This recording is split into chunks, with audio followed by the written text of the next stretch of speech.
The following may contain cusses, swears, fantasy violence, and puns.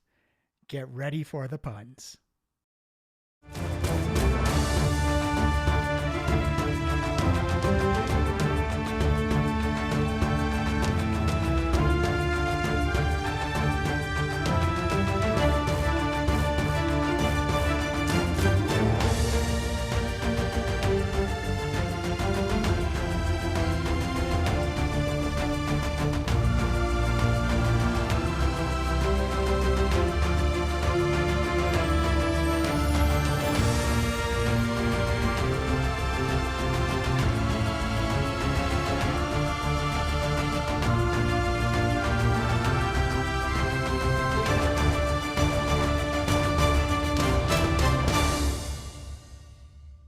Hello, everyone, and welcome to the Diecast podcast, Daggerheart Ascension.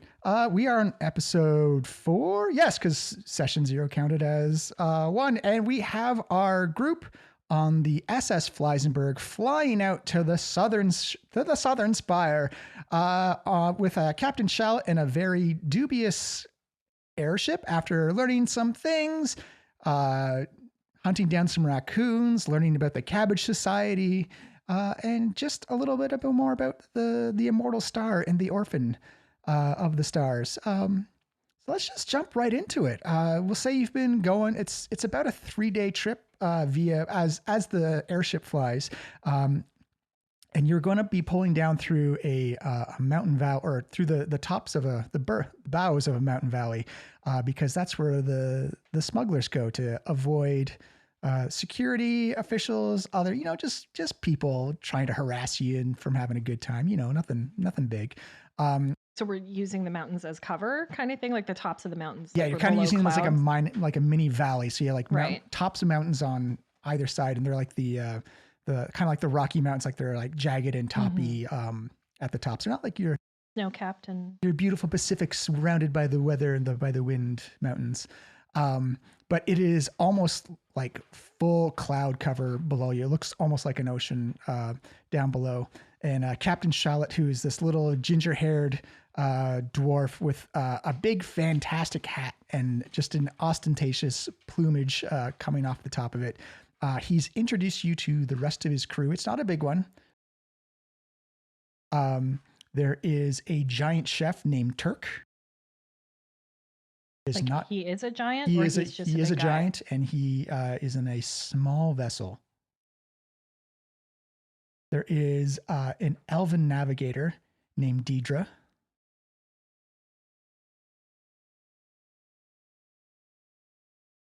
And then a gnomish engineer named Fletch.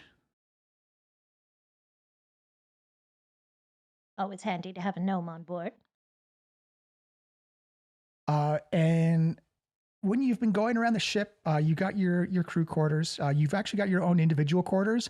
And by individual quarters, it's just a big room with like a couple of blankets strung up in the middle to make partitioned walls. So 0 privacy whatsoever.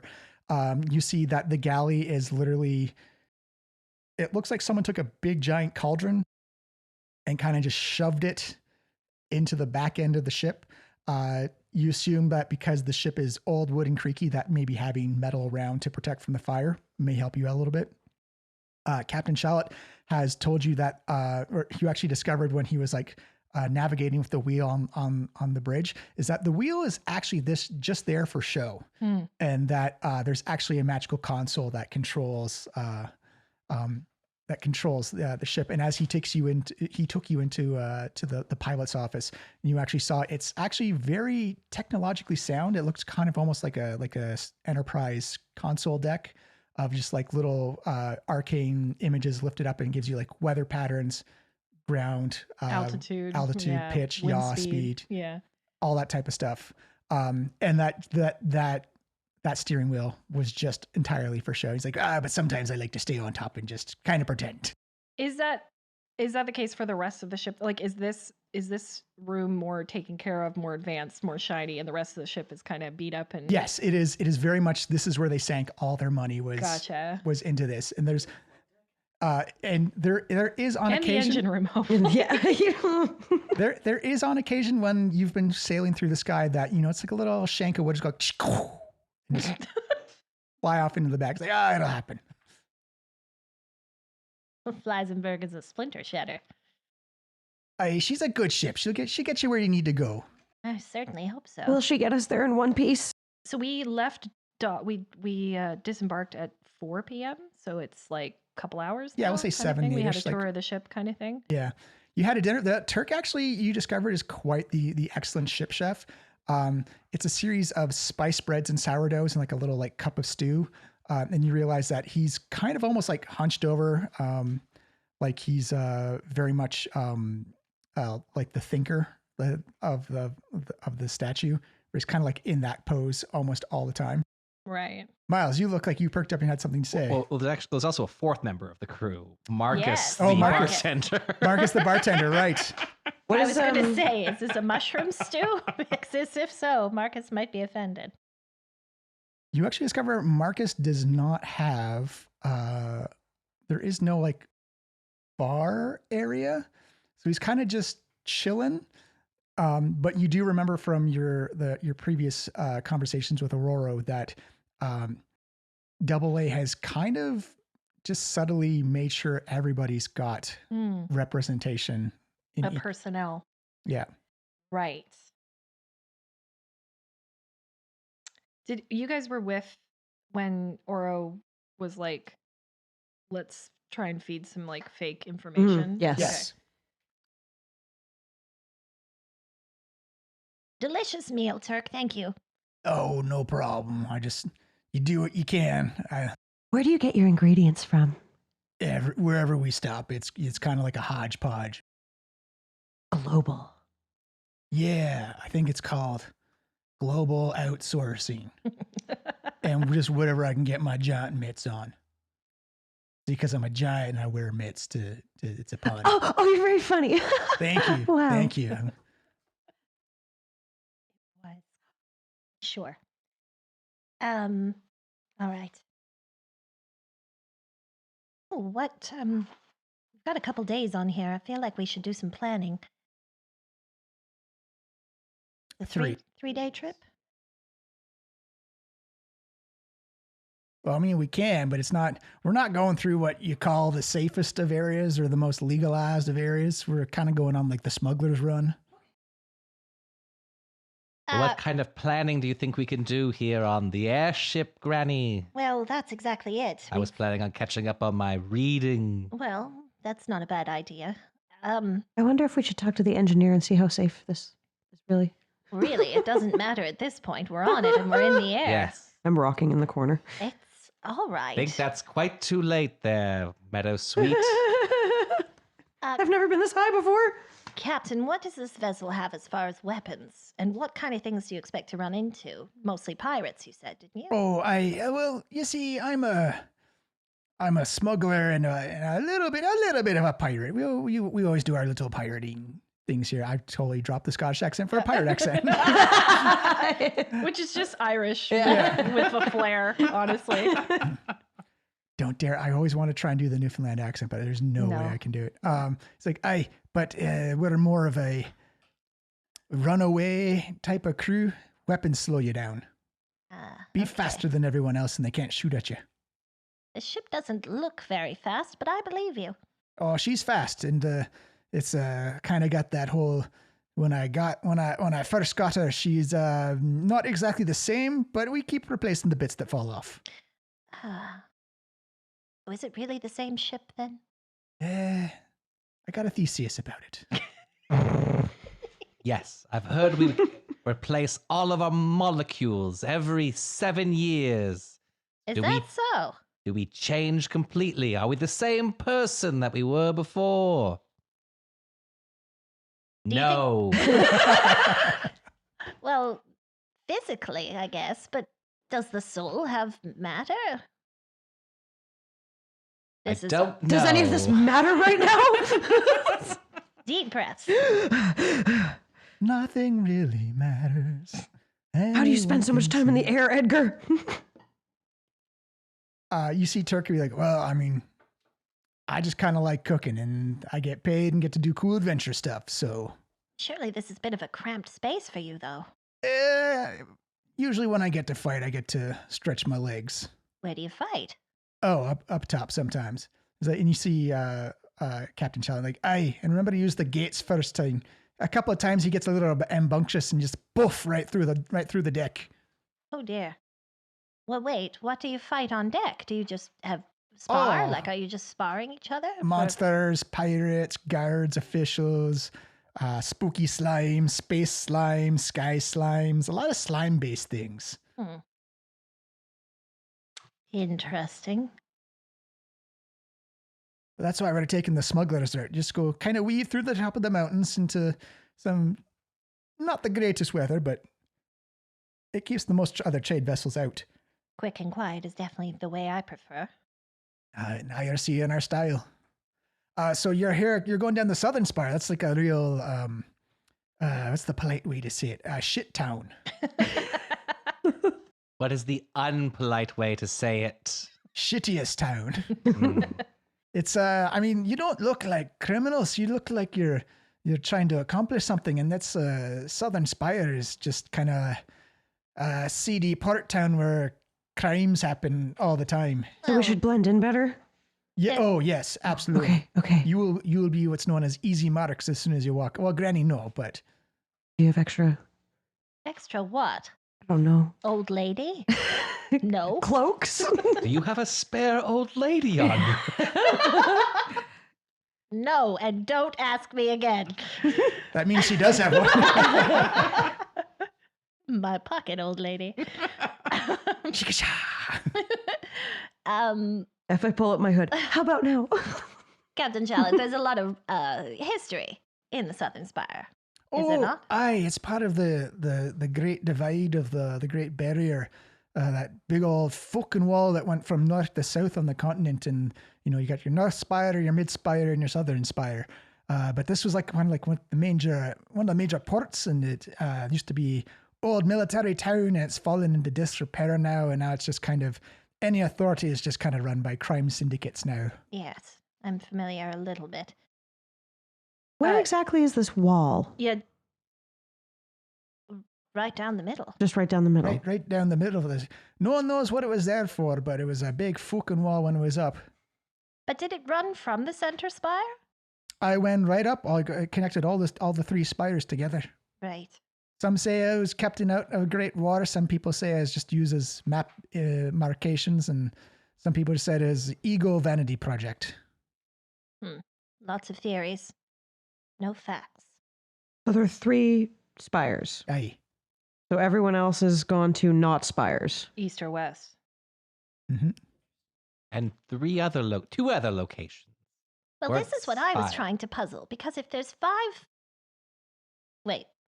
5 points to the star? Mm-hmm. That's what the poem said. Yes, 3 spires? I'm trying to decide how much we want to say in front of the captain.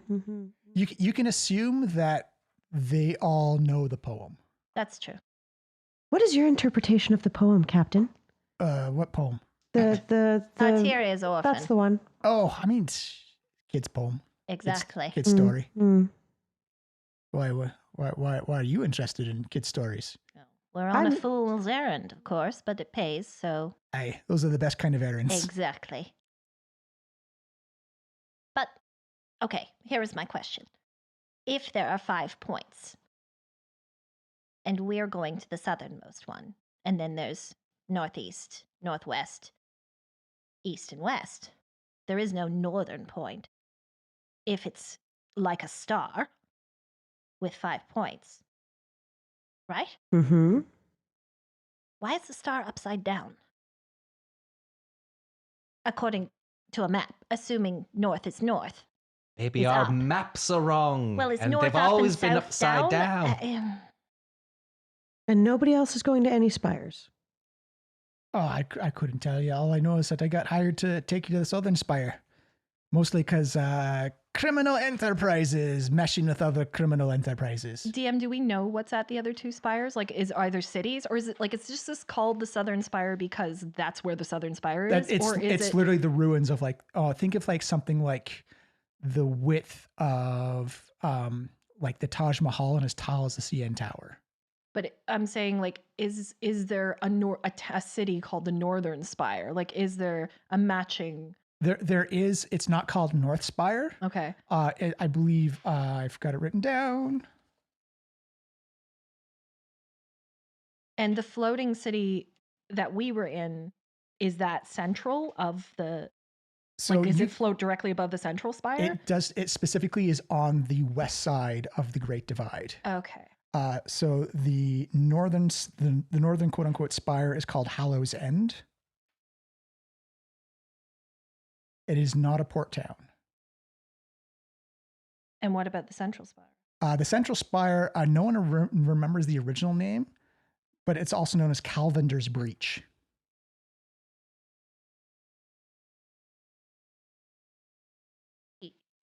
And that is commonly known. Yeah, that's kind of like, it'd be like people calling like Manhattan or New York City like Manhattan or like the Big Apple. Like it's just. And does the wall end at either spire, north and south? So the wall doesn't exist anymore, just because it's been something that's been there for thousands and thousands and thousands of years, and Right. either for whatever reason that no one is really sure of, either it be weather or deconstruction or like actual combat or conflict, the majority of the wall doesn't exist anymore. Okay. But you do know that it was like several hundred feet tall as well, like almost like to the tops of mountains. And so it was called the Great Divide, and everyone is either east or west of it, kind Yes. of thing, other than these points. You do know that in almost like of development, a lot of the more developed cities are on the west side, and a lot of the lesser developed, and a lot of newer cities are on the east side. Interesting. Okay. Right. Lore and info dump. Yeah. Well, that's what I'm trying to figure out Yeah. what we know versus what, What we're going to find out. We will be releasing a map with like all the drawn in areas. We're using the homebrew kit from Darrington Press to kind of build the world together. So we'll have some interesting things to fill out for you. Phil, Yes. you said you had a vision, right? Yes, I talked to the seagulls. Right. And they found a cave that wasn't a cave? They found a cave that wasn't a cave, and I believe that's where we'll find the star. Really? It felt kind of stellar. But is it only reachable by ocean then? Or by flying? From what you remember, it was kind of like an invisible wall, and that the seagull kind of like flew, like rode in on a wave. Like it had it just been flying on its own, it would have avoided it. Mm-hmm. But it was on a wave that just kind of like crested in and kind of brought into like this small tidal cavern. That's the other thing you know about Southern Spire. It's not like a sandy beach. It's like rocky slate cliffside, and like it's not like a resort type of area. So we could sort of water access. Yeah, and like the tides are at the southern end of the continent. The tides do get pretty extreme. So if you're quick and lucky, you can zip your way over. But there is a good chance that you could get caught coming in and out. Scale down the cliff. Or fly. Meadow's not too keen on it, but it does We sound could easier scale. than I anything mean, else. I do have rope. My problem is, if we try flying and we don't know exactly where the cave starts and the rock ends, we may end up ramming into different parts of it. Or drowning. Well, You see Yes. Captain Shaw go, oh, it's a little dusty and musty in this kitchen, ain't it? yes. You know, I do have a rates package because we are both an airship and a ship. Is that so? That's very interesting information. What size was that cave? Do I remember how big the cave was? Yeah, it was cavernous, but the entrance was like it was not ship width. Tiny boat. Yeah, Any and when you came tender in, vessels on this ship? we got some lifeboats and some wee dinghies. Would be good. A wee dinghy might. I can well, commune again tonight a and see wee how much dinghy in more I the- can in glean. The tide might be a little difficult. I think we'll just have to see once we get there. Do you have any submarines? Some of what? Oh, nothing. Submersibles. Underwater. Oh, Vessels. I am not the person you want to be talking to about that. You want to be talking to the Aquata folk on the Eternal Shelf. You've, for those, as another lore dump, just something as a story point I've always wanted to make. The Eternal Shelf is essentially a kingdom of sea elves, and it lives in what's known as the Effervescent Tide, where they'll spend 3 months at low tide, and it just works like a regular city out in the middle of the ocean. And then as the tide shifts over, the entire city and kingdom submerges once more. Neat. Oh. And that's known. It's known, but it's not traveled to very much because it is literally in the middle of the ocean. You ever been there, Charlotte? I've been a couple of times. It's nice. It's a very hoshy poshy type of atmosphere. Elves. Elves. Oi, let me tell you about Sorry for our kind. Oh, you don't have to apologize. Those elves are very. They've got themselves a resource that they like to use to sell to make magical items. So those in the know, they've already got their trading posts and their exporting businesses out there. But it's that is locked down by the elves, and they make sure that their kingdom and their royal line is in spot. I don't know if you've ever heard the stories of the elven civil wars, because when you're like 618th in line for the throne and no one dies of old age, you kind of don't get to be king. Right. Interesting. All right, so we have a few places. I mean, possibly this contact. What was her name? Agatha. Agatha. Perhaps she might know if you give her the description. She might know the area. And I'll continue to commute at night and see if I can get more information as well. Mhm. Agatha Hart. Was Agatha All all along. Agatha Hart. the lightning sorceress?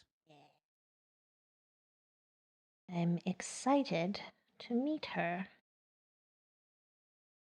All right, well, what do you do for fun on this ship, Captain? Oh, we gamble. We Pardon? you just a wee bit of gambling. We just Like what? Dice rolling? What, you got some machines here? Oh, just basic dice and bluff games and stuff like that.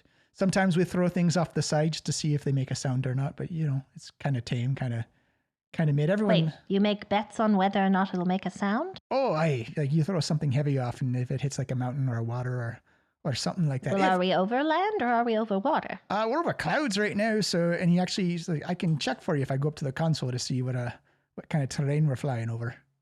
All right. Go check. You see him go up, he comes back down. It's like, oh, mountain valley, so like cliffs, trees, forest floor. I bet that would make lots of noise, Granny. What? What are we throwing? What are we throwing? What can we throw? I got some empty crates we can throw. And we're betting on whether or not it will make a sound or whether or not it will make a sound if we hear it. Well, that's one of what the bets sound you can is. make. Sound is vibrations Because if that no are one can heard. hear it, does it really make a sound? We ask the important questions on this ship. It doesn't. It's just vibrations in the air if no one hears it. So if there's no receptacle for the sound? But what if Yes. there's animals around to hear it? Then there is a sound. But if the no one- animals heard it. The question is no one. There's no one. Right. Because you don't hear it doesn't mean it doesn't exist. How far up are we? You're actually about 8,000 feet up. It's really high. I don't think we'd hear a crate on the ground. I'll take that bet. I don't think we'll hear anything if we drop a crate 8,000 feet onto the ground. Like, all right, I think we'll go up for it. What do we have to bet? Gold, of course. Aye, gold's the universal currency. A handful of gold says it doesn't. We can't hear it. Earlier. Oh, I yeah. just realized that now. She says it in the calmest voice. like- I was robbed earlier. I'm going to just watch. So- Very embarrassing for you. Yes, thank you, Ronson. How astute. It's very rare that he gets to one-up somebody on embarrassing situations, so you have to give it to him. Fine. Would you like my money? No, Ronson, that's okay. I'll take your money if you're giving it out. Just go gamble with Granny. What do you think, No. Ronson? Come on, place a bet. We gonna be able to hear it or not? No. We're not going to be That's- able to hear it. Right. So you're with me. Yes. What about you, Captain? Oh, I think you'll definitely be able to hear a sound. Oh, I don't like the sound of that. It sounds like you know something that we don't. I'm just making an educated Wait, guess. Like, you said a sound. That's not the bet. The bet is the sound that the crate makes when it hits the ground. you can kind of see Not a sound. you seem Of with a course wry we can hear smile. a sound. Oh, you sneaky. like the bet's whatever you make it when you do it, Right. And I said we won't be able to hear it when it hits the ground. right? And Those are the parameters. I think you'll definitely be able to hear it. Oh, he knows something, Ronson. What is it? I don't like someone having one up on me. It. Is it the crate or is it something else? It's the sound. What's the sound? Well, we wonder Of if the you gotta crate hitting the ground. you gotta put your money where her mouth is.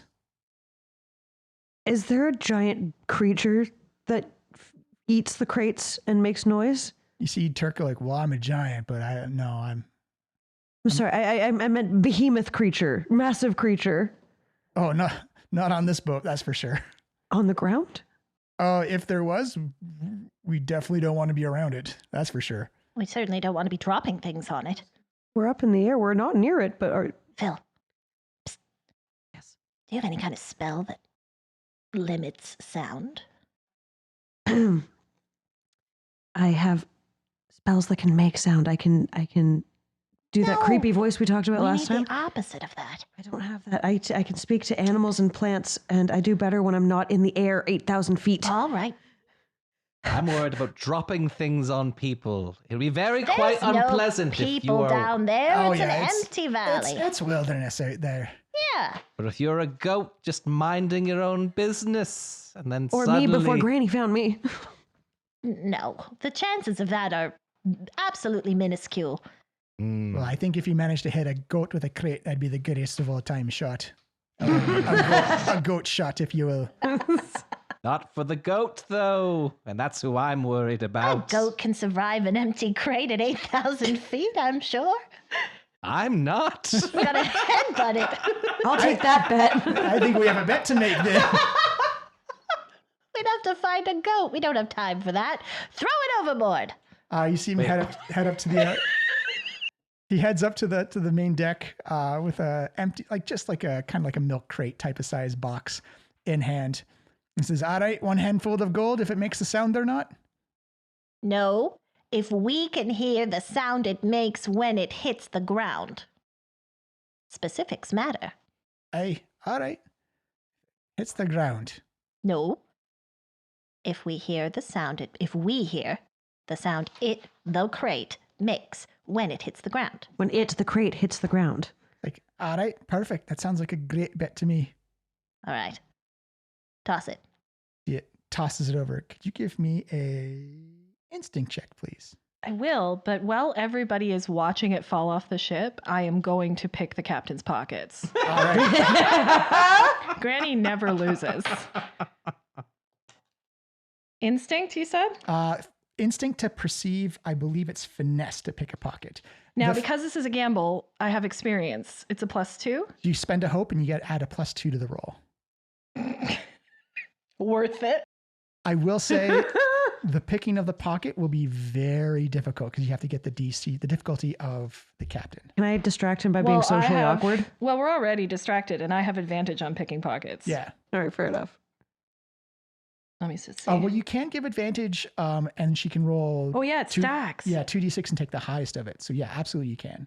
Okay, let's do that. Yeah, you're socially awkward enough. You don't need to roll. You're just there to. So I'm rolling for talking I'm the rolling- captain's ear I'm off. rolling instinct, and I'm spending a hope to add +2 to that. Correct, and you're adding 2d6 to this as well. To this, No, or the no, pick, no, the, that's that's the- for the pickpocket. sorry, This is for the Yeah, the instinct roll. Yes. For hearing something, to perceive stuff. perceive stuff. Captain, how can you spend so much time in the air? I'm just talking your ear off the entire time. So it's a 12 on the perceive stuff with a hope. So I get my hope back. Get your hope, and it's a 12. Perfect. I will make note of that. And then the pickpocket, I roll again with 2d6, and I take the higher d6. Yes, so 2d12 plus 2d6 and add your finesse to it. My finesse plus 2. Okay. Oh my god, on the d6s, I rolled a 6 and a 1, so I take the 6. So that is a 21, and you get a fear. I get a fear. I'm going to spend a fear right now. God damn it. Boop. Looks like sea glass. Perfect. Excellent. I love it. The captain actually, pocket-wise for change-wise, does not have anything on him. Nothing? His pockets are empty? He's on his own ship. Because I take knickknacks, like anything. Lint, anything. Pocket watch, like... I will say he does have like a keychain Keychain. with no key attached. Keychain with no key. And he does have one of the Cabbage Inc. Cards. I already have one of those. I'll leave him his cabbage membership. What's on the keychain? It's got like a little like bird wing with like an eye on the edge of the wing. Oh, that's suspicious. An eye. Yep, I take that. Perfect. He does not even notice. So, Captain, how often do you spend up here? What do you do in the air all the time? Oh, you just kind of keep an eye out and you just make sure that there's like not pirates or monsters or whatnot to. Things falling off other ships that people higher than us have dropped to see if it makes a Are there sound. people higher than us? There may be. He looks up. I don't see any right now, but. Wow. All right, listen. Do we hear anything? You've heard nothing. I win. Handful of gold. Well, let's make sure we confirm when we hear the sound first. We'll have moved on. Well, we can always come back. You can't come back to a sound. Oh, sure we can. We mark it on the map. What are you talking about? Trust me, we'll confirm it. We'll confirm it. How do you And confirm how it when we're long? flown away? I'm the captain of the Fleisenberg. But are you the captain of physics? I kind of a little bit. I'm defying physics right now. I mean, is physics? Well, But- whatever. We have to hear it for it to make a sound, and we have Aye. to be within a certain range for it for us to hear it. You are 100% correct about that. Then what's the problem? We can't hear anything. Pay up. But we don't know if it's hit the ground yet or not, though. How will we know if it's hit the ground? I don't know. It falls at a certain speed. How fast do things fall? I drop a bag of gold. A handful of gold. Off the side of the ship? No, or no, the- no. Just like, on the ground. Go, boom, One. it hits down. Okay, so it falls at exactly 1 foot a second. We're 8,000 feet? It's Yeah, 8,000 seconds. 8,000 divided by 60 is... I don't know. I'm not good at math. Ronson, Granny, you see Captain Shallot has his arms crossed and just like the biggest shit-eating grin on his face. Like he's cooking something up, but you just don't know what it is yet. I hate this. I should have set a time limit. We'd have to hear it in a certain amount of time. You should have, shouldn't you now? Well, then it's a draw. We could just keep waiting. I don't give you any gold. You don't give me any gold. That sounds good to me. Boring. We can always throw Well, that was something a else whole off lot if of you want. nothing. That's what I'm saying. Really think you should have played cards. Or What roll is- dice or something. What does Deirdre do again? She is the navigator. Navigator. You've not seen her at all. I wanna Odd that go we meet- haven't seen a navigator. I want to go meet the other gnome on this ship. Oh, he's down in the engine room, Fletch. I'd like to ask him questions about the engineering of the ship. Yeah, I want to see the engines. I'll stay here and wait to see if I hear any sounds. Ronson, good man. Get me my gold. You head down, and it's one of those. You don't know how there's like wood rot, like moisture rot on the steps. As you kind of hear, like you feel like the steps just kind of like bend a little, too uncomfortable for your own want. As you come down, you hear like the almost like a chonk chonk chonk chonk chonk. You see like almost like blue, like it would be soot, but it's kind of like bluish and purplish coming out from a metal door. As you just hear this vulgar tirade of curse words in Gnomish just coming out like, ah, you wouldn't believe just shut up. Oh my. Granny, what is he saying? That sounds really harsh. Oh, I can't tell you, dear. It's a little too delicate for your ears. Or your ears are too delicate for it. That's what I meant to say. Nothing's too delicate for me. Do we notice if Marcus is like following anybody? You have not seen Marcus at all. He's kind of just kept in the quarters. Like Okay, so he's not kind of milling about in No. the background of wherever we are. He's notorious by his absence. Okay. Do we knock? I don't know if we should knock after. Fletch!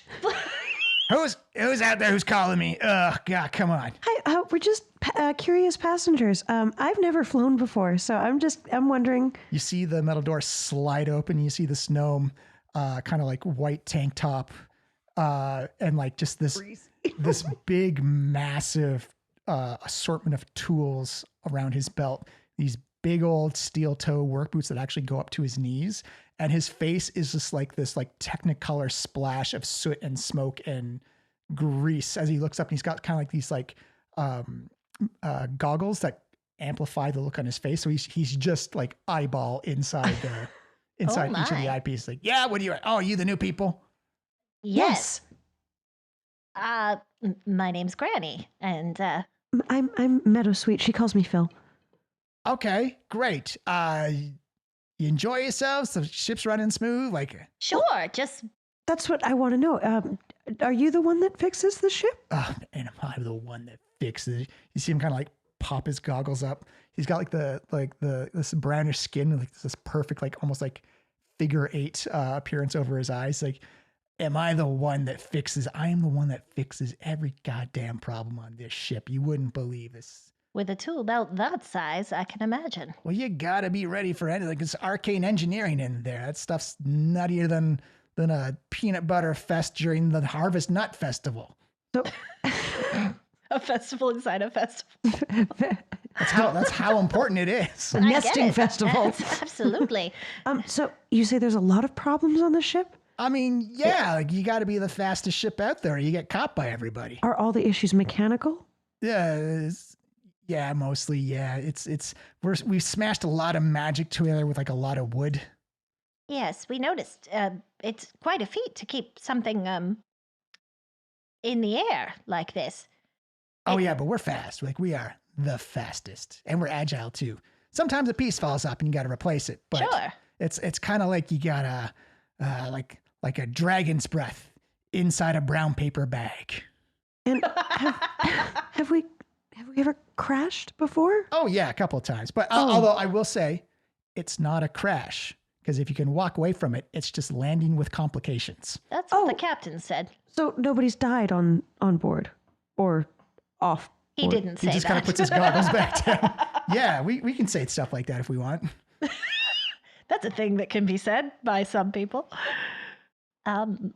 Oh my. You're not lawyers or anything like that, are you? No. Oh no, people definitely died then. Oh, okay. Oh. I'm trying to reassure my friend here. Oh, just be careful when you use the head, the bathroom. It's literally just a portal to the sky.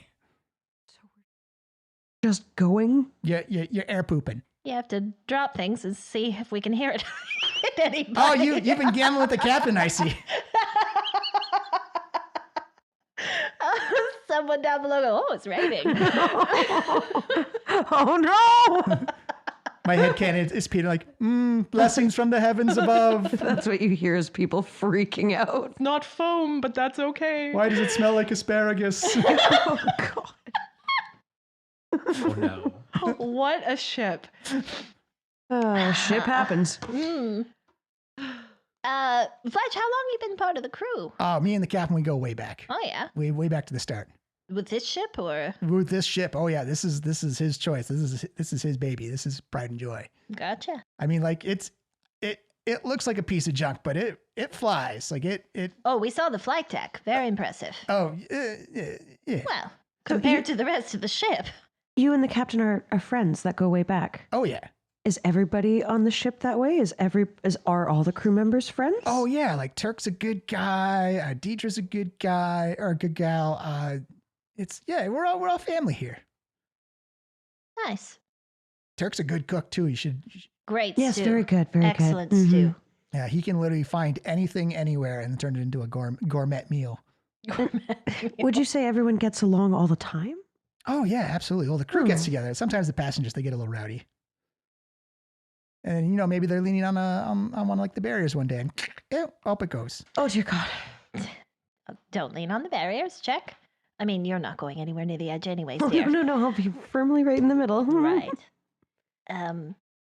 Well, we just wanted to see who was behind keeping this thing in the air. And Yeah, it's say, me. I'm "Good usually job." stressing out about everything, but as Me much as I too. like to complain about it, it is the best ship out there.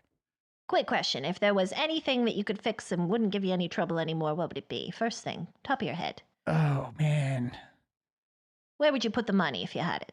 I would probably put it into a new compressor valve because every time we hit top speed, we usually blow a hole out of the hull somewhere. Right. Oh, good. It's like Good. Not mon- anywhere near the quarters, though. No, it's towards the front. It does kind of look cool because it looks like spouts of magical smoke come out, but we're literally just popping holes in our own ship to go faster. It's magical energy being contained by mundane pipes. Gotcha. That's how I feel some days. Too much asparagus. All right. I think that was all our questions, eh, Meadowsweet? I Very interesting I feel stuff. no safer, but yes, thank you. Thank you for answering our Well, question. you're as safe as you can be, and you're a flying wooden boat in the middle of the sky. Yep. I'm gathering that's just not very What safe. happens to the engines when you get into water? Oh, I mean, they're magical engines. Yeah, you can get them totally wet. They're totally fine. And you can use the ship as a ship? Oh, Yeah. yeah, absolutely. Even with the holes? Yeah, I mean, like the magic, we just go so fast. It just keeps us up. Do you Hmm. do you have submersible ships? I mean, it's one of the things I'm talking about. It kind of came up by accident because if we get like a good like ceramic outshell, we could ride this thing on lava if we wanted to. Interesting. But we can like seal it up. Ooh, yeah, we go underwater. Very interesting. Good to know. Actually, you know what? That'd be it. In hindsight, that would be a good investment opportunity. Magic Ce- bubble. Ceramic hull. Ceramic hull. Seems very fragile. Oh, ceramics are Not any less fragile than this ship looks, I suppose. Oh, ceramics are like they're light, they're durable, they're extremely strong, resistant to heat, cold, everything. Water, like watertight. Oh man. Expensive though. Yeah, to cast the whole ship would be a lot. You have to do it in like plates and sections, but we got excessive magical juice in this thing. You'd be surprised what magic can hold together. It's like bumblebees, Meadowsweet. Nobody really knows how they can fly, but they do. I know how they fly. They flap their wings. Sure. But their weight doesn't justify the flapping. Yeah, they just flap them fast enough. You flap anything fast enough, you'll get lift. Exactly. See, Meadowsweet? Oh, As dear Mac- listeners, Mackenzie just stuck out both of her arms, whacked my mic, and started flapping. It was adorable. Nope, can't fly. It's never gonna happen for me. Oh, right. It's not a video podcast. Oh my gosh. Okay, well maybe we'll talk to the navigator and maybe she'll make me feel better. Maybe. Ronson on deck, what are you doing to entertain yourself? I'll come back down. It's like, I've been upstairs and mostly I've just heard this sound. Whoosh. Oh, that's probably the bathroom. No, I think it's the wind. Is there a hole up there? No, that was just the noise in my ears from the sound of the wind passing through my ear holes. We did learn not to lean on any of the banisters, just so you know. I'll continue hovering. Well, yes, you're not even. Just yeah, never be on the not ground a problem ever. for you. We're gonna go see the navigator. Awesome. I'm going to do one real thing here and go spend that. Perfect.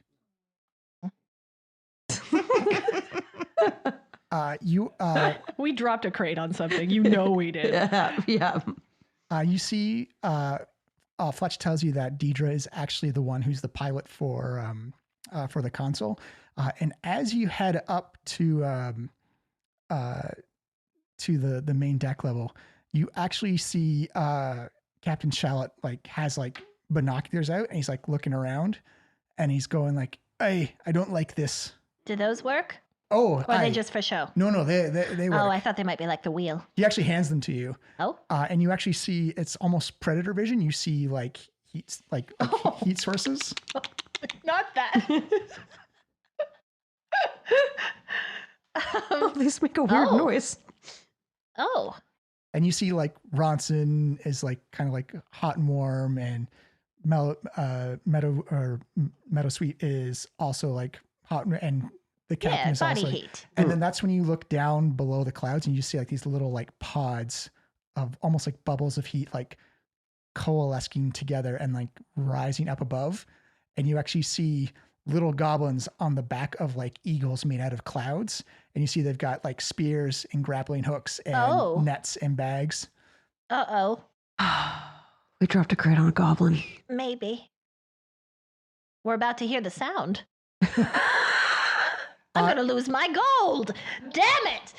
And with that, we're going to take a break as I'll do a mappy map and we'll get into our combat. Oh my god.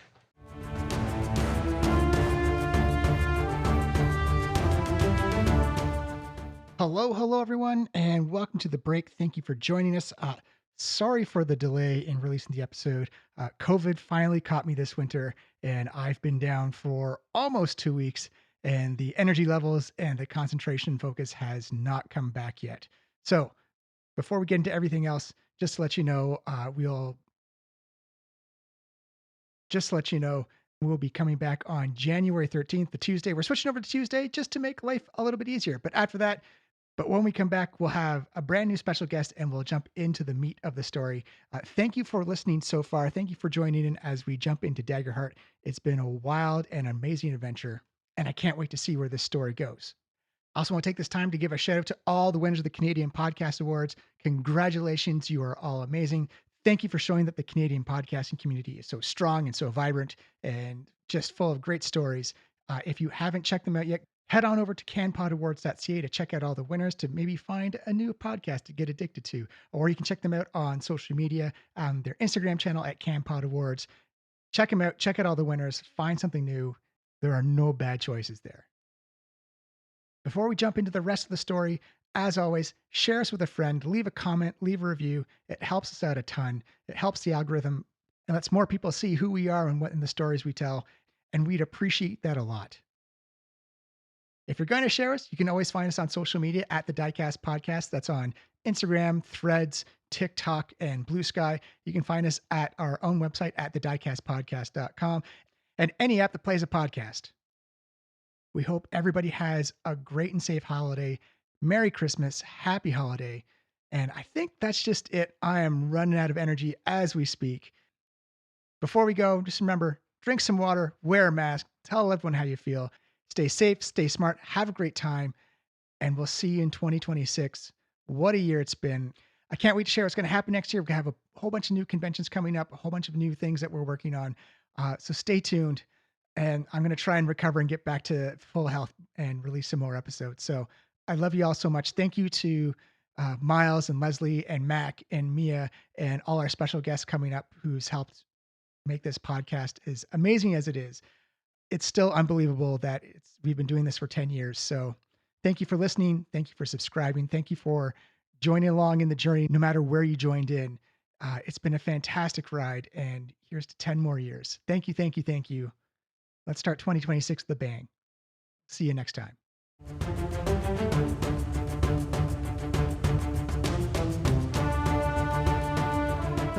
It is nighttime. It is a bit chilly due to the altitude. But what you see are on both sides of the Fleisenberg, you see 3 goblins with kind of like bandoliers of throwing knives on eagles made out of clouds come up on your starboard side.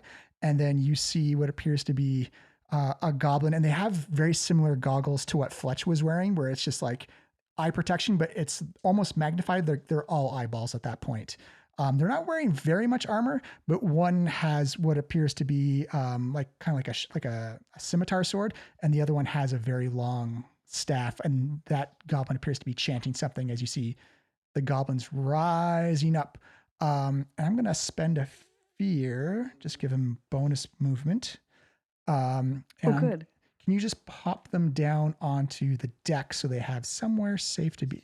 So they've landed with the eagles, or the eagles disappear As soon when as they they land? hit the ship, the deck, the clouded eagles just go and Okay. disappear. Into These guys too? Yes. Far away? Put them right next to each other because they've got group abilities.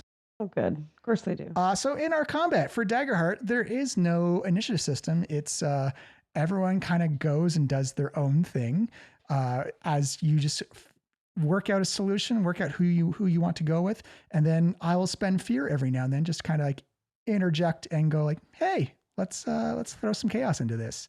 So I will throw this out to the players. Who wants to take? And you pretty much get like an action and a movement, and then you just kind of like discuss have a conversation about what you want to do and how you want to do it. And Turk's not up on deck yet. Turk is not. You don't even know if he's aware of the situation that's going on. So who's all here? Us three, Captain. Yes, and the goblins. Okay.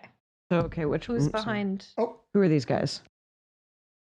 that was the that was the old captain. Yeah, because then I saw I had a dwarf mini. This is captain? That's the That's captain. the captain. You will notice that the goblin with the longsword has a big ostentatious hat as well, bigger than Captain Shallot's, and an even bigger feather than what Captain Shallot is wearing. Oh Oh, no. Granny. I want that hat. All right. Come on, folks. Time to get me Granny a new hat. You see Captain Shallot throw his hand. He's like, Mink, you fucking ass. Like, always trying to up-one me with a hat. And he's like, Shallot, we meet again. You're in my territory and you got to pay the tax. The mink tax. Give me your stuff. So you knew that this goblin gentleman lived in these parts and you still wanted us to drop a crate on him? Nobody owns the air. Don't be silly, Meadowsweet. Sometimes you get lucky. You trying to drop crates on? Oh, you son of a bitch. How do you want to act? Wait, did it make a sound? I didn't see a crate. Oh, good. I just saw the boat and figured, it's Captain Shallot. Take his stuff. Okay, so it wasn't us. Okay. Your gambling will be the end of us one day, Granny. Impossible. Ronson will move within very close range Perfect. of the two that are on the left side of the ship. I forget what that is. Port is left, starboard is right. I will never remember that. And I will use my spirit weapon ability. Nice. And I will mark a stress, which allows me to target a second character within range. Oh, perfect. So let's see. It's an 11 with hope. Ooh. And you're targeting both of them? Yeah, I target both with the same roll. Unfortunately, that is not enough with an 11. As you see the goblin spellcaster raise its staff in the air, and you see kind of like this magical shield go like bonk, pop, pop, pop, pop, pop, and you see your spiritual weapon just kind of like bounce off the side, almost like hitting like a plexiglass. It then returns to my hand. I'll pass the spotlight over. What is that box that's beside that square? Are these masks? Those are hatches to lower decks. Oh. Is there in the maybe fray, is there a way for Granny to kind of sneak around and get behind those three Absolutely, yeah.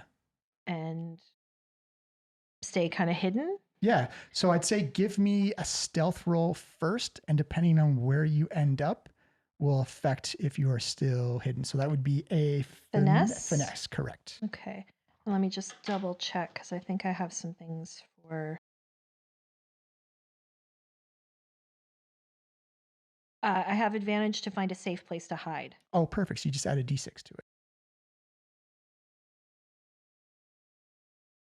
Okay, so that is 15, so 19, and you get a fear. Thank you very much. Boop. And you said it was 19? 19. To kind of sneak around and move without being detected.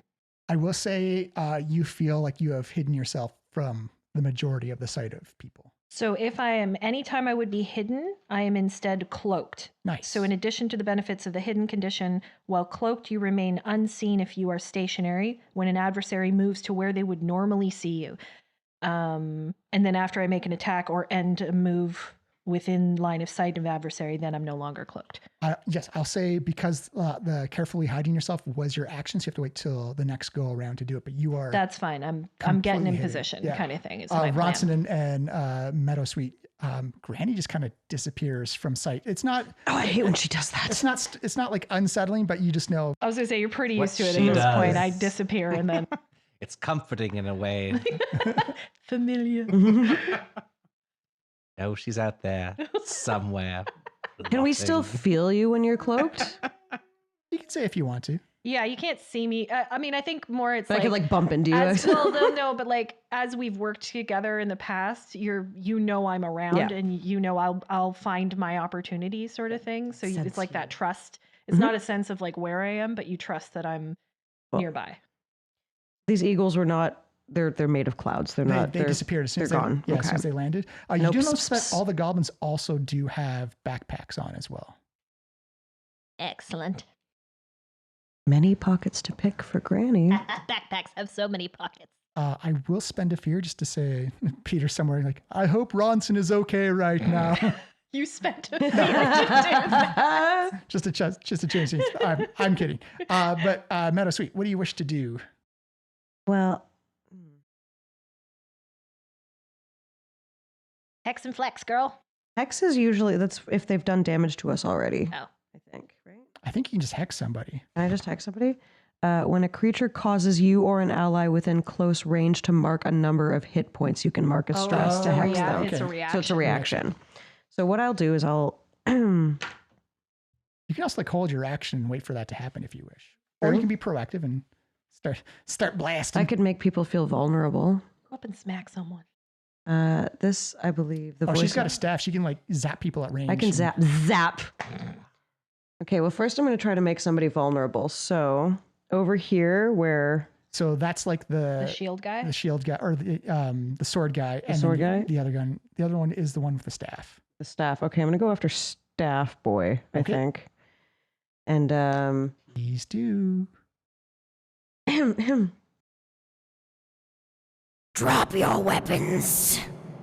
If you give us a spellcasting roll for that, yes, I do. the difficulty is going to be for the Hexer 13. Whoop. And Reroll that one. Yeah, yeah. You have 15 with fear, Thank you. and oh no, I get a +2, so 17 with fear. Perfect. That definitely hits. So read off the effect of your spell card there. You can magically speak directly into the ears of a creature you can see. To torment them with your words, make a spellcast roll against them. On a success, they must mark a stress and become temporarily vulnerable. Ooh, so everyone has advantage. So he's down 1 stress, which is not good for him. And everyone who attacks him now gets to add a d6 to their attack roll. Yeah. Until I can spend a fear to clear it off, but I go, gotta wait for his turn first.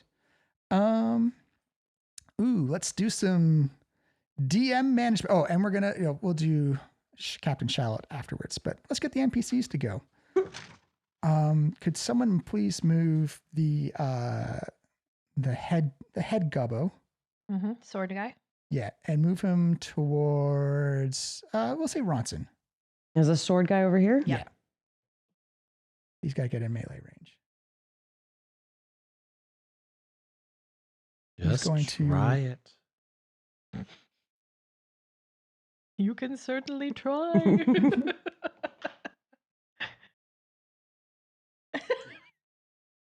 He's going to spend a fear and use this ability called There's More Where That Came From.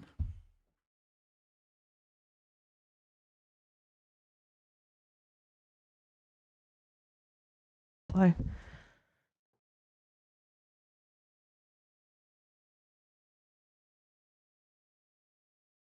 Johnny is getting more figurines out, pulling guys. more figures out of the bag. Too many more. Oh, I'm not helping you with this. Oh, good. 3. As you see more goblins on Sky Eagles come flying in and go pop, pop, pop, and they pull out their daggers and go, ha ha. And then he is going to, let's spend that fear. And then he's going to make an attack. You're not vulnerable yet. Yet. So he's going to do an attack against you, Ronson. That is a 14 versus your evasion. Yeah, that definitely hits my evasion. Meets and beats. D8. As you see the sword come in and hits you for 5 physical damage. So my base threshold is 9, which means that would be... It would be minor damage. You could spend an armor to reduce that down to 0 if you wish. That's what I'm definitely doing. That's why I have 6 armor. Perfect. So can I automatically hex him for that, or do I have to wait for a turn? No, you can hex him. Right. Hex him. Boom. We're hexing him. Would you like to? Is that a spellcast or you just do it? Read it out for us. When a creature causes you or an ally within close range to mark a number of hit points, you can mark a stress to hex them. Action and damage rolls against a hexed creature gain a bonus equal to your tier. This condition lasts until the GM spends a number of fear equal to your spellcast trait to remove it, or you hex another creature. Ooh. Otherwise, remove it when the scene ends. So he will be easier to hit and take more damage by 1 because your Tier threshold 1. is 1. So spend your stress, and he is now at difficulty 12, and those thresholds go down as well. Perfect. Good job. What does the hex look like when Meadowsweet comes out and like sends out her witchy magic towards him? So we know Meadowsweet's very sweet and just, delicate. And then it's like when the dread voice comes out. So it's just like this reverberating, purpley, dreadful, very uncharacteristic of her naturally. But it comes out and it's dark and her eyes are all dark and clouded over like Willow and Buffy. Perfect. The spellcaster goblin sees you hex his leader, and he is going to spend a fear. Do an action roll. What's your choose an action? Choose a target. Oh no, you are going to be cursed. Oh. Whoa. No. So, No thanks. No. Actually, no thank you. so when the target is cursed, I can spend a stress to make the hope roll with fear instead.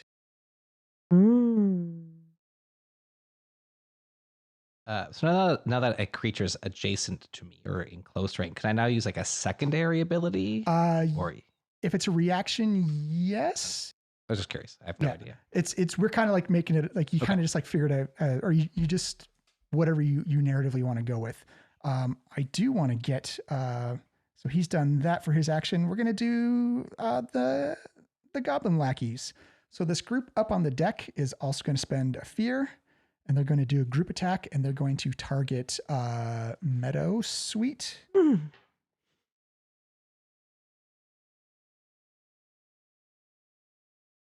They share an attack roll. That's a natural 1. That is not going to hit.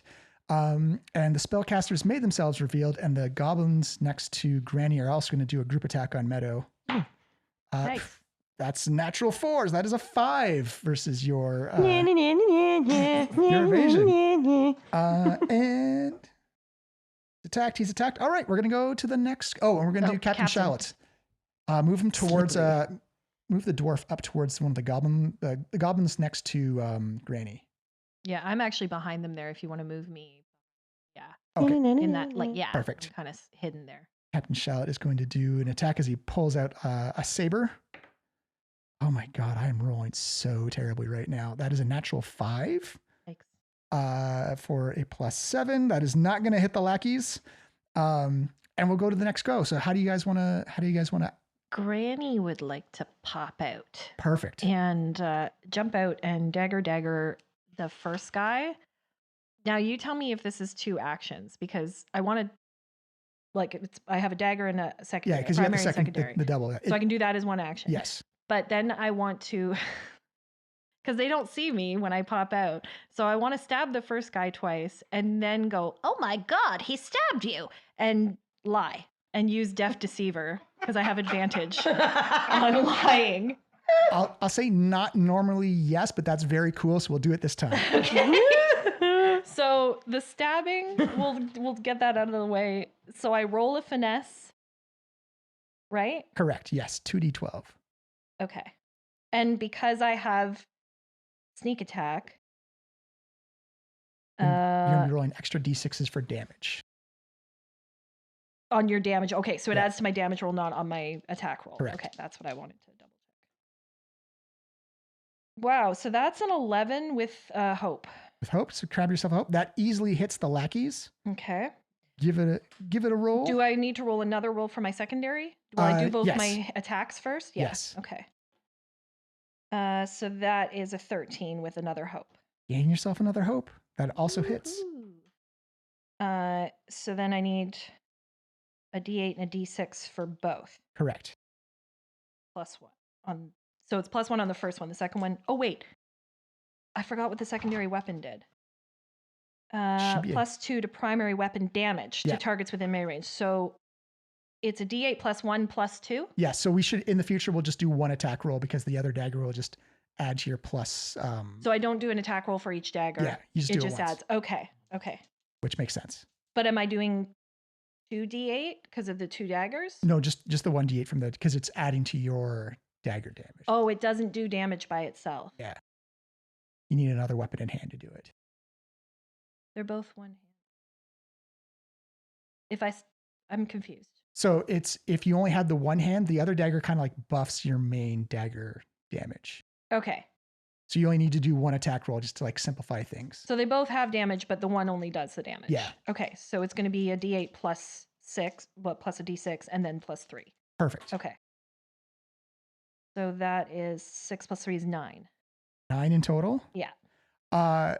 Granny, describe how this one dagger goes through all the other goblin lackeys and kills them all in one go. Hi. Oh my god. They were minions. I'm not going to lie. Granny was a little hopped up. Just a little hopped up on like it's been a while since we'd had any combat. She was quite mad about maybe losing gold, possibly. And also she saw 3 backpacks. Yeah. So she just went, and jumped out and literally like jumped at the first one and put both her daggers in, but that one fell backwards onto the other one and fell backwards onto the other one. So she's kind of skewered all 3. So I'll add some extra zhuzh on top of that. So Sure. as you come in and you stab, because like the daggers are like, they're dagger length. But as you stab the first goblin, you seem surprised and falls backwards and dies as he tries to grab at your dagger, and you realize he misses and pulls 2 kind of latches or strings on his chest, and you see these 2 wings spring out from behind him, Which then and stab. skewers the goblin behind him, and he gets surprised, and you see that the wings actually take both of his straps and pull those and skewers the third goblin behind him. So it's just kind of like this like unfortunate goblin centipede of wings skewering the other goblins down the row Okay. of the boat. Not gonna lie, Granny's real pleased with that.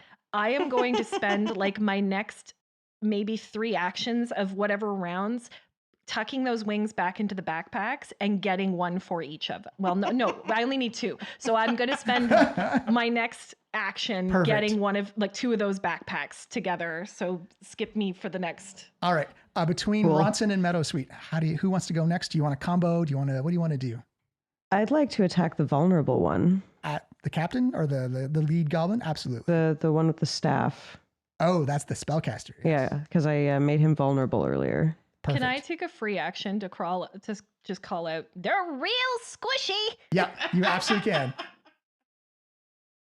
Vulnerable. So what happens when they're vulnerable? Do I get a plus? You get a d6 to add to your attack roll. Sweet. The advantage.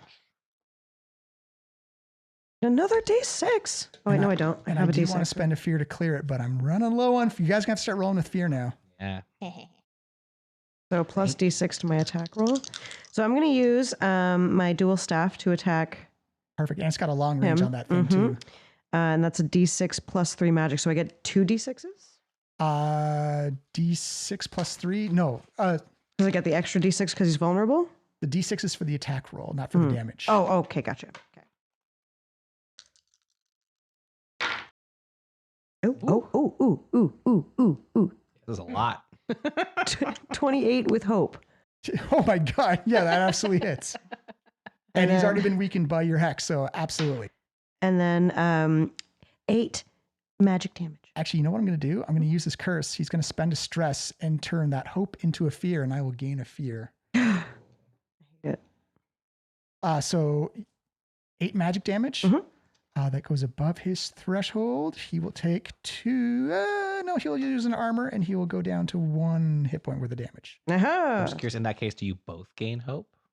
No, because I've changed her hope dice into a fear dice. Yes. Nothing but the satisfaction of his pain. Of pure murders. I will do the same thing because they're both in range. Perfect. So I will mark another stress to throw my weapon around.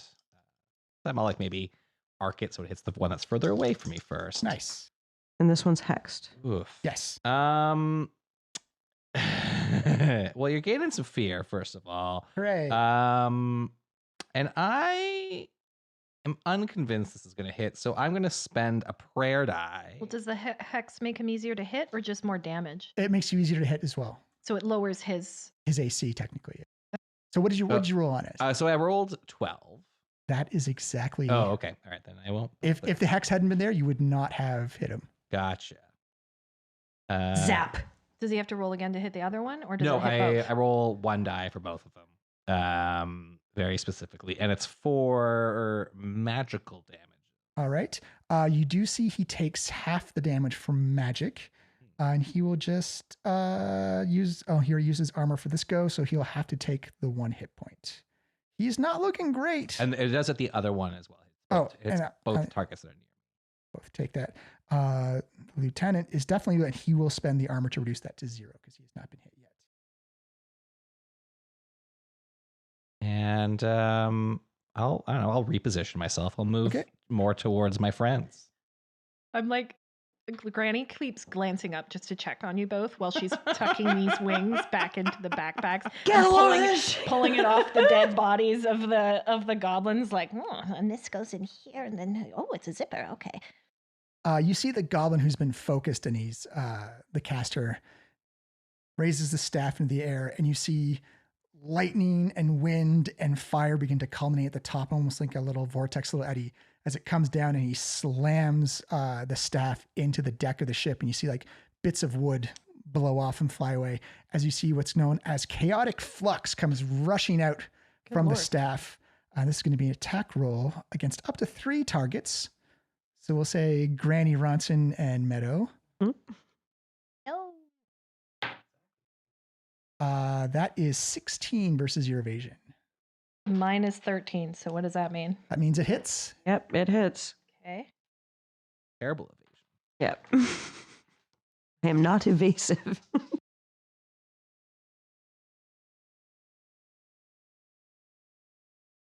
I will mark a stress to do the extra damage. Good. Oh, And you are taking 8 plus 11 magical damage. okay. So, so is that? So are we dead? No. Is that 19 then? Or Sorry, no. Sorry, I was 8 plus 3 is 11. 11. okay, Okay. there we go. Okay. Sorry. So if I have 4 armor. Well, what are your thresholds? Oh, yeah. 6 and 6 12. and 12. So they're going to go, so everyone for 6 and 12 at 11 is just below severe. So it's major damage. So if you just leave it at is, you're taking 2 hit points worth of damage. You can spend an armor to reduce that down to minor damage. You go into Oh, I taking- see. So it's major damage to mark 2 HP. Okay. How many hit points do I have? It's the amount of boxes that you have, so you can fill up the box. They should be highlighted in black. Oh, I thought that was hope. No. The hope is. Right below it. Oh, I've been filling that out as hope. And so my I was like thresh- HP, hope. Yeah. My thresholds are 9, 18. So that makes that's the medium one, major damage. That'd be 2, and I can spend 1, or can I spend multiple armor? Everyone can only spend 1 armor unless you have an ability that lets you spend more. Gotcha. Than 1. Okay, so I'll spend another armor, and I'll take 1. I'll spend an armor. So I mark it down to 3, and then I only take 1. You only hit take 1 point. damage. Correct. Okay. Minor damage is you just take 1 hit point. Yeah. For armor? Yeah. That's how I. Oh, I see. But then am I filling in the HP or am I taking off the HP? Whatever you feel more comfortable with. Okay, wait. So I get 6 HP. 1, 2, 3, 4, 5, 6. And then I minus 1. Yeah. Okay. Oh, yeah, I get 7 HP. Hardier, you fleshy little insect. Meadow, you look like you have concerns and questions. No, I'm just I'm just looking at my spells here. Okay. So that was the Hexer. We're going to go with the Captain. He's going to use a stress. Finally, I have things to spend during a short Yay. rest. He's going to spend a stress called Tactician, and he's going to spotlight another ally within very close range of his. So he's allowed to act again. And then he is going to rush up to Ronson. Could move. Yep. That's her. That's me. Oh, sorry. He's on the other side of you. Yeah, on the behind you. that's Captain. Captain Shout on the left side. So closest to you. The port. Yeah, perfect. Move him up.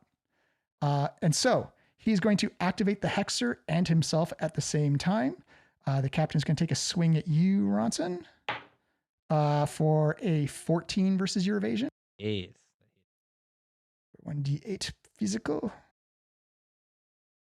Hi, ooh, for 11 physical as he comes slashing in, and you see him slash. He ducks down to his knees and begins to slide, and he like slashes away at your knees. I'll take another armor. You've actually already used your armor reduction for the go. You have to wait for your action, the turn to come around again. Oh, wait, no, sorry. You're absolutely right. Sorry, I'm remembering as we go. As you see, the Hexer is also going to like charge up his staff again, and you see still like little elemental chaos as he sends off another chaos flux. He's going to spend his last stress to do the extra damage again. Spend my fears. Boop, boop. That is now because he's hexed, is a 13 versus evasion for everybody. Meets it. Beats it. Meets it, Oh, beats yeah. it. Terrible evasion. For 4 plus 3 is 7 magical damage. Not as impactful as the first one. So since it's minus 6 to 12, that's minor. Yeah, and you can reduce your armor to take 0 damage. You see go pop, pop, pop, pop, pop. Spending all my armor here. Let's do it. And we'll do the last of the lackeys, and they will try and throw their knife at Meadow because they see the caster. For 5 versus your evasion, as you see these throwing knives come and kind of just embed themselves in the soft wood of the deck. Really? Like, we're trying our best. We're gonna rotate it around. We can go back up to the top of or the next round of actions. L. What do the heroes want to do? So the guy I hexed is still alive, yes? Yes. Okay. He's looking very rough though, Oh, good. and he's out of stresses. I'm going for Big Hat Man. Okay, perfect. Granny's going to jump up with her backpacks. Well, Like 2 on 1 on each arm. I'd love to toss one to Metasweet, but I don't know if that would take an action. I'll say it looks complicated enough to you, Granny, that it's going to like take some time to figure out how to put it on properly because Yeah. you just saw. I'm going to set them aside so that Yeah. I have 2. I'm just going to kind of drop them, like tuck them into where the thing is there, where I was hiding. And I'm going to run at Big Hat, who's with Ronson right now. Yes. Is he the one that's vulnerable also? No, the caster is The vulnerable. caster's vulnerable. No, I'm going for the hat. And because he's in melee with an ally, I still get sneak attack. Do it up. So we are going to finesse this baby. Thank you for the the assistance on moving around. Oh, no problem. So I'm doing one roll to hit with both daggers. Yes. Okay.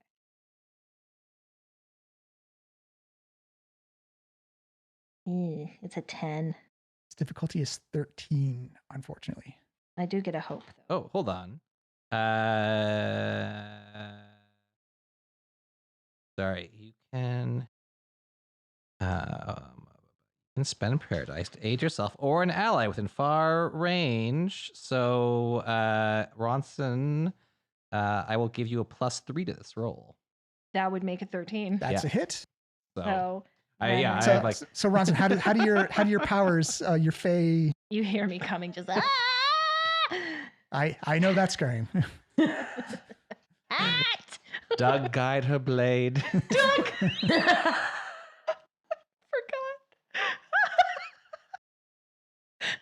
And not like commit, like just you've done it so many times before. It's like, Doug guide her and blade. also that, like, there she is. You're waiting for me to pop up. Okay, so now D8 and D6. Oh,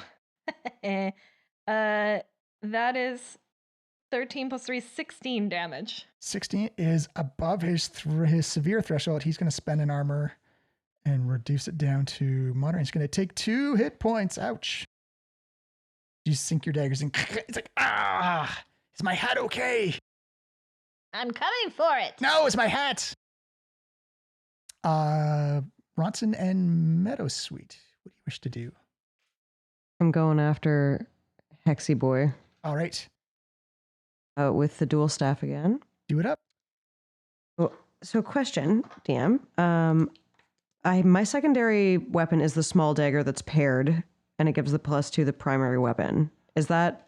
You won't be able to use it just now because your staff is 2 hands. Got it. Oh, it's such an ass. Okay.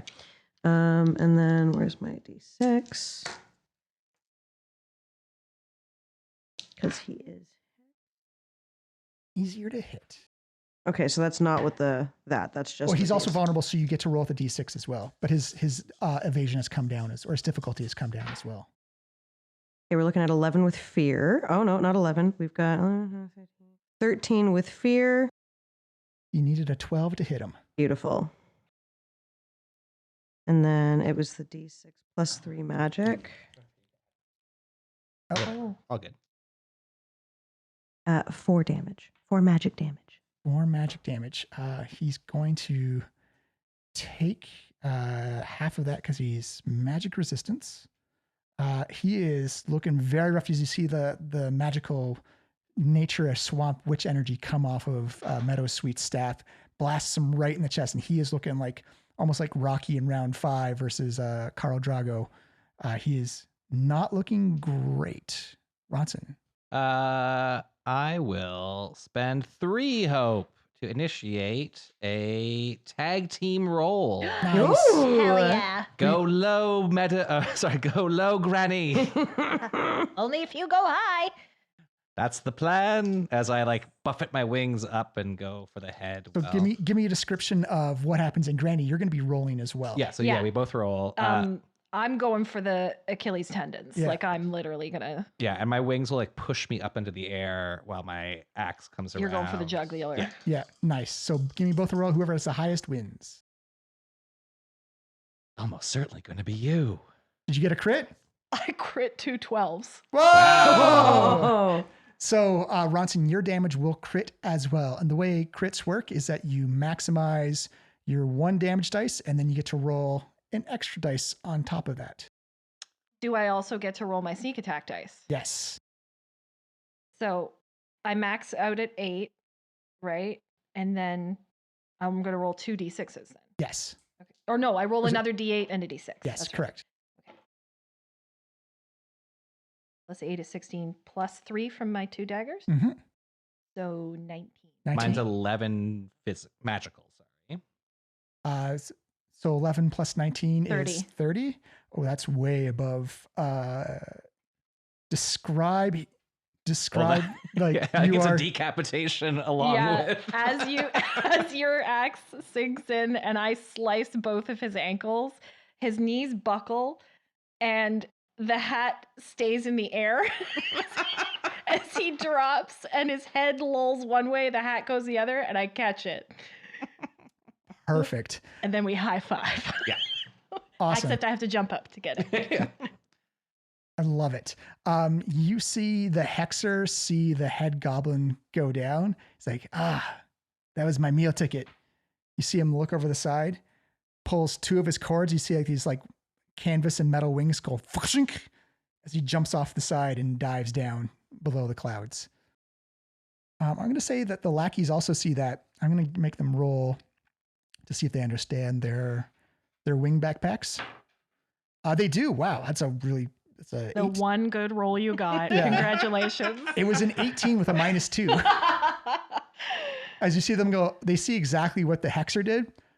All kind of like look wide-eyed and just jump off midair, kind of like pull their wings, like boom, boom, boom. They all dip down below the clouds as we've done our first combat in Daggerheart, everybody. Congratulations. Granny walks up to the captain, holds out the hat, and goes, I'll take my bag of gold. I didn't hear a crate drop. You say, normally I disagree, but you just saved me ship, so hands you a bag of gold. Yep. And then I'm going to grab the 2 backpacks and give one to Meadowsweet. They are deployed canvas and metal wings with various goblins' innards and guts strewn across them.